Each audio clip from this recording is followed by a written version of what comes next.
Hello everyone, Nabeel Qureshi with Act 17 Apologetics, David Wood, and our friends Paul and Nagin here. All four of us have just gotten out early this morning from the Dearborn City Jail. We were there because of something that happened yesterday at the Arab Festival here in Dearborn. Now, you'll remember what happened last year at the Arab Festival. We recorded a conversation that Muslims gave us permission to record. We asked a question at a booth that invited us to ask questions, and we were repeatedly assaulted for it. Not just Nabeel and I, but also Mary Jo Sharp, who was not saying anything to anyone. She was just standing there holding a camera, and she was assaulted repeatedly by the Muslims in Dearborn.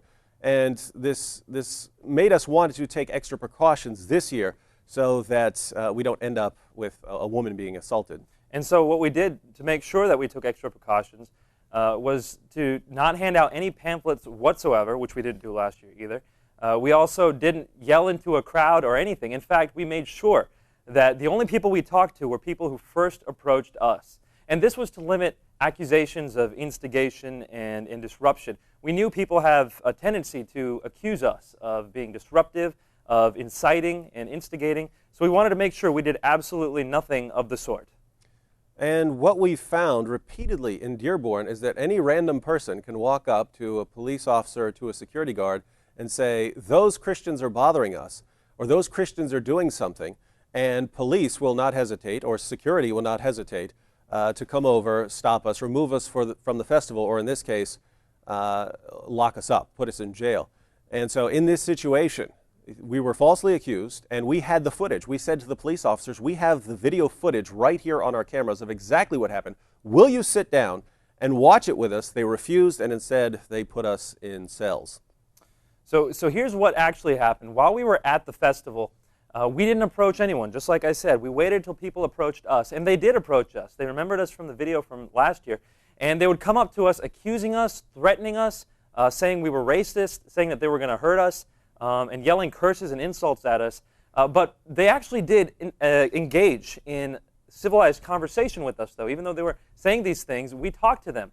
And within a matter of minutes, multiple times, we were talking very amicably, talking with a solid understanding of who the other person was and enjoying the conversation. This happened multiple times. We made many friends yesterday at the festival.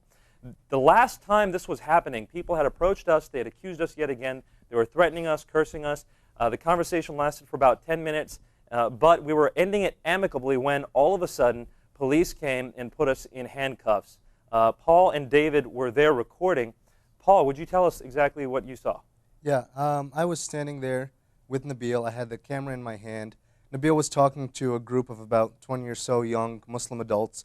5 or 6 of them were asking questions, and they were going back and forth, question, answer, normal civilized discussion when 3 or 4 cops came into the middle of the group, pulled Nabeel out, I thought for security reasons, and then started to put handcuffs on him.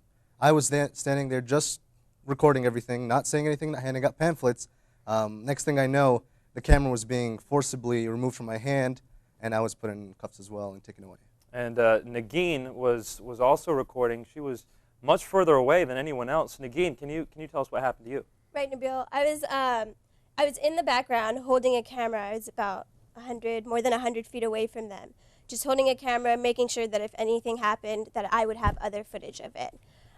When all of a sudden I had police surround me and try to take my camera, and so then I was surprised that they were there because I had done nothing wrong. I wasn't even near the vicinity of Nabeel and David, and they come up to me, they tell me to stop recording, and so then I tried to get loud because I'm trying to get Nabeel and David's attention, and so they use that against me and charge me with an extra charge.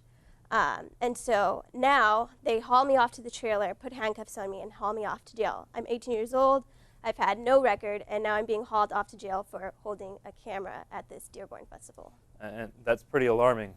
David, you were there too. What happened to you? Well, I was recording the conversation. The Muslims seemed to want to have a conversation with you, and so I just stood there recording. On the one hand, it was absolutely shocking to have the Muslims there, the police there, come up and put handcuffs on me.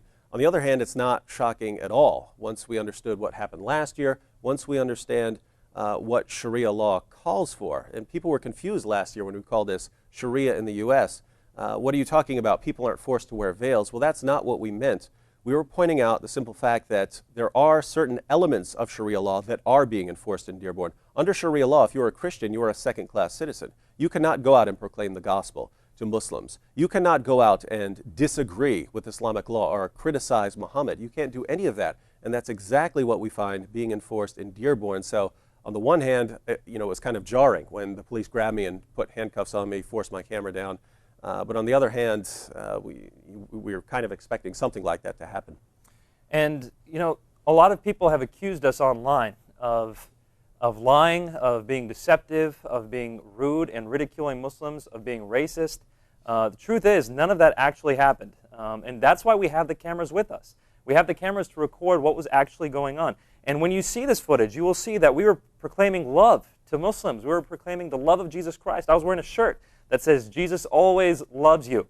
And that was the message we were proclaiming. And we were waiting for people to approach us.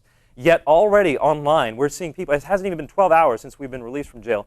And already online, people are accusing us of having disrupted people at this festival, of having incited a problem, of having caused disruption. You will see, when the footage comes out, our story will remain exactly the same. We will not change our story because it is the truth. And all the evidence that's there, all the footage that's there will fit our story to a T. Other people will have to change their stories. Other people will not fit the evidence with what they're saying because their stories are wrong.